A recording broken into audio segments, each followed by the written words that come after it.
Hi friends, welcome to our YouTube channel. Friends, చూసుకున్నట్లయితే మనకి ALP CBIT యొక్క exam అనేది రీ ఎగ్జామ్ అనేది మనకి ఎవరికైతే రీ ఎగ్జామ్ రాయడానికి అవకాశం వచ్చిందో, అంటే ఆల్రెడీ రైల్వే అనేది ఎవరికైతే రీ ఎగ్జామ్ ఉందో వాళ్ళకైతే ఇన్ఫామ్ చేయడం జరిగింది.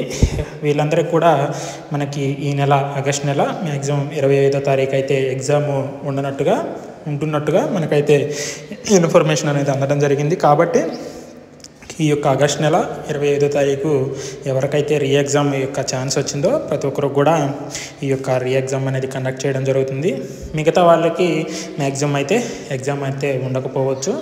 ఎవరైతే ఈ యొక్క ప్రాబ్లమ్స్ ఫేస్ చేశారో, అంటే ఎగ్జామ్ స్ట్రక్ అయిపోవడం కానీ, మౌస్ పని చేయకపోవడం కానీ, కొన్ని రకాల ఇబ్బందులు ఎవరైతే గురయ్యారో వారందరూ కూడా రీ ఎగ్జామ్ అయితే కండక్ట్ చేయడం జరుగుతుంది. మనకి ఆగస్టు నెల 25వ తారీఖు ఈ యొక్క డేట్తో కూడినటువంటి ఇన్ఫర్మేషన్ అయితే మనకైతే అందడం జరిగింది. కాబట్టి ఎవరైతే రీ ఎగ్జామ్ రాయడానికి అవకాశం వచ్చిందో ప్రతి ఒక్కరైతే మీ యొక్క ప్రిపరేషన్ అయితే స్టార్ట్ చేయండి.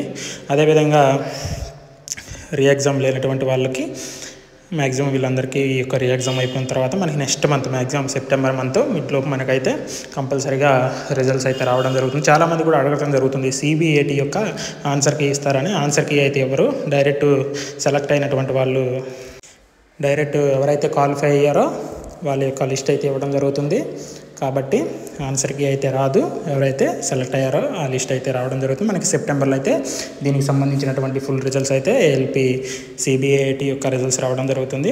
ఎవరైతే సెలెక్ట్ అయ్యారో వాళ్ళ లిస్ట్తో కూడినటువంటి రిజల్ట్స్ కూడా మనకి నెక్స్ట్ అదే సెప్టెంబర్ నెల అయితే రావడానికి అయితే అవకాశం ఉంది. ఎవరైతే మన ఛానల్ ఫాలో అవుతున్నారో వాళ్ళు మన యొక్క వీడియోని చూసిన వెంటనే లైక్ చేయండి. అదేవిధంగా కొత్త వాళ్ళు అయినట్లయితే సబ్స్క్రైబ్ చేసుకోండి. ప్రతి ఒక్కరు కూడా ఆల్ ద బెస్ట్.